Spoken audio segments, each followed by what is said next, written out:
Media बंधुओं को मेरा नमस्कार। जैसे हम सबको मालूम है कि कुछ दिन पहले राजेंद्र नगर के एक कोचिंग सेंटर की बेसमेंट में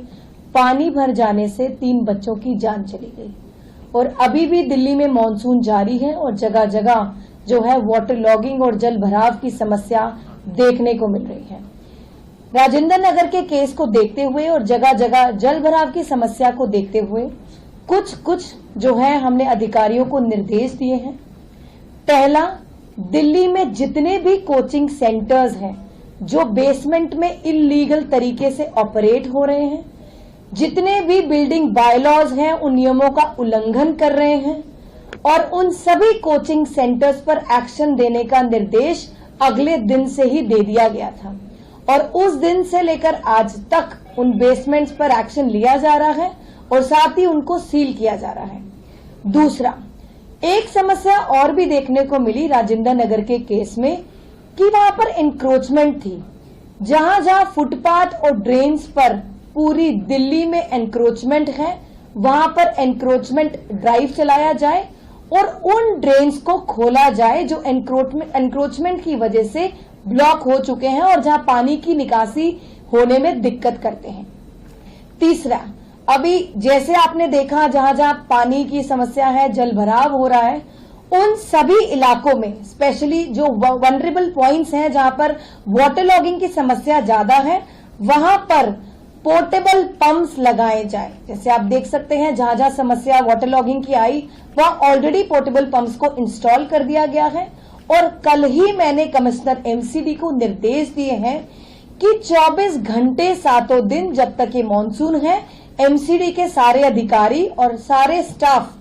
काम करेगा और अलग अलग शिफ्ट में उनकी ड्यूटी लगा दी जाएगी, क्योंकि हम नहीं चाहते कि ऐसी जो इंसिडेंट इस बार हुआ राजेंद्र नगर में कोई भी ऐसा इंसिडेंट दोबारा हो।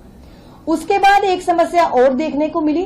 कि जहां जहां पूरी दिल्ली में ओपन वायर्स और केबल्स हैं, पूरी दिल्ली में इन इलाकों का सर्वे किया जाए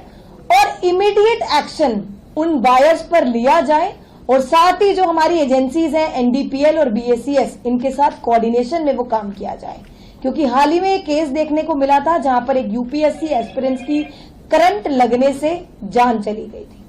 उसके बाद दिल्ली में कुछ ऐसे इलाके भी हैं जहां पर ओल्ड बैरल्स हैं। ओल्ड बैरल्स, अगर हम बैरल की बात करें तो जहां पर सीवर और जो हमारा स्ट्रॉन्ग वाटर ड्रेन है वहां पे कंबाइंड ड्रेनेज होती है और सबसे ज्यादा समस्या उन इलाकों में देखने को मिलती है जहां पर ऐसे बैरल्स होते हैं। तो अधिकारियों को इस चीज का भी निर्देश दे दिया गया है कि पूरी दिल्ली में सर्वे किया जाए कि जहां जहां कंबाइंड हमारा ड्रेनेज है वहां पर जो है एक्शन जल्द से जल्द लिया जाए ताकि जो वाटर लॉगिंग की समस्या कम से कम हो सके। उसके बाद आज भी उस इंसिडेंट को देखते हुए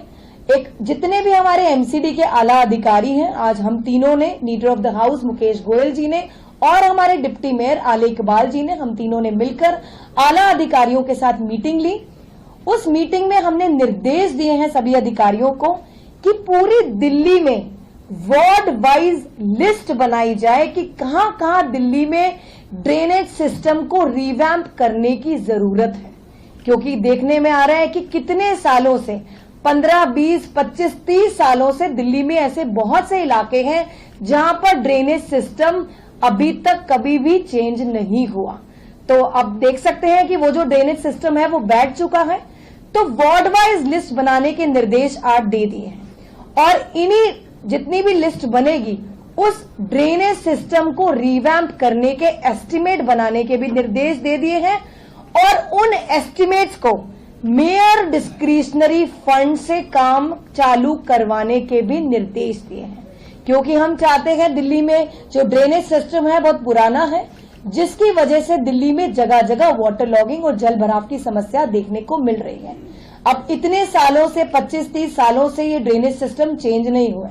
और हम चाहते हैं, एमसीडी में अब आम आदमी पार्टी की सरकार है, हमारी पूरी कोशिश होनी चाहिए और ऑन द ग्राउंड हमें ये चीजें इंप्लीमेंट करनी है कि जितना भी पुराना ड्रेनेज सिस्टम है उसको हम रिवैम्प करें, उसको हम रिप्लेस करें